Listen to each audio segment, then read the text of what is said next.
തിരുവിതാംകൂർ ദേവസ്വം ബോർഡിനെ പ്രതിക്കൂട്ടിലാക്കി തനിക്ക് ലഭിച്ചത് ചെമ്പുപാളിയെന്ന് ആവർത്തിച്ച് സ്പോൺസർ ഉണ്ണികൃഷ്ണൻ പോറ്റി. അന്വേഷണം നടക്കട്ടെ എന്നാണ് ദേവസ്വം ബോർഡ് പ്രസിഡന്റിന്റെ മറുപടി. എന്നാൽ ഉണ്ണികൃഷ്ണൻ പോറ്റിയുടെ വാദങ്ങളെ തള്ളുകയാണ് രേഖകൾ. 1999 തന്നെ സ്വർണം പൊതിഞ്ഞിരുന്നതായുള്ള മഹസറും രജിസ്റ്ററും ദേവസ്വം വിജിലൻസ് ഹൈക്കോടതിയിൽ സമർപ്പിച്ചു. തനിക്ക് തന്ന രേഖകൾ പ്രകാരം പാളികൾ ചെമ്പാണ്, അതിനു മുകളിൽ സ്വർണമുണ്ടെന്ന് അറിയില്ലായിരുന്നു. പീഠം സുഹൃത്തായ വാസുദേവന്റെ പക്കലുണ്ടെന്ന് പിന്നീടാണ് അറിഞ്ഞത്.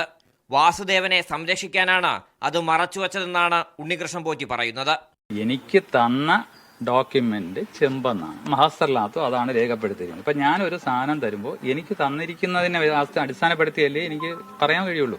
മുൻപ് ഇങ്ങനെ ഒരാൾ ചെയ്തിരുന്നു എന്നും അതിൽ ഇങ്ങനെമാതിരി ഗോൾഡ് ഉണ്ടായിരുന്നു എന്നൊക്കെ ഞാനും അറിയുന്നത് ഈ സമയത്താണ്. 2019 ഇടപാടുകളിൽ അന്വേഷണം നടക്കട്ടെ. 2025 സ്വർണം പൂശാൻ കൊണ്ടുപോയതിൽ ചെറിയ വീഴ്ച മാത്രമാണ് പറ്റിയതെന്നും ദേവസ്വം പ്രസിഡന്റ് എന്റെ കാലഘട്ടമുള്ള കാര്യങ്ങൾ അന്വേഷിക്കട്ടെ, കോടതി സമഗ്രമായി അന്വേഷിക്കട്ടെ, അല്ലെന്ന് ഞങ്ങൾക്കൊരു മടിയുമില്ല.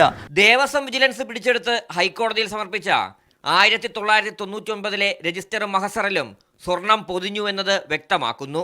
99 മെയ് 4 സ്വർണം പൊതിഞ്ഞത് തിരികെ സ്ഥാപിക്കാൻ ദേവസ്വം സെക്രട്ടറി അനുമതി കൊടുത്തതും 99 മാർച്ചിലെ ദേവസ്വം കമ്മീഷണറുടെ കത്തും പോറ്റിയുടെ വാദങ്ങൾ തള്ളുകയാണ്. വിജയ് മല്യയുടെ UB ഗ്രൂപ്പിനു വേണ്ടി 52 ശില്പികൾ ചേർന്നാണ് 98 സ്വർണം പൊതിയാനുള്ള ജോലികളിൽ ഏർപ്പെട്ടത്.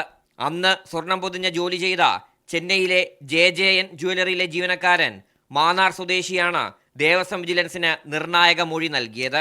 2 ദ്വാരപാലക ശില്പങ്ങളിലായി 800 ഗ്രാം സ്വർണം പൂശിയെന്നാണ് മൊഴി. ഉണ്ണികൃഷ്ണൻ പോറ്റിയെ വരും ദിവസങ്ങളിൽ ദേവസ്വം വിജിലൻസ് 3ാം വട്ടം ചോദ്യം ചെയ്യും.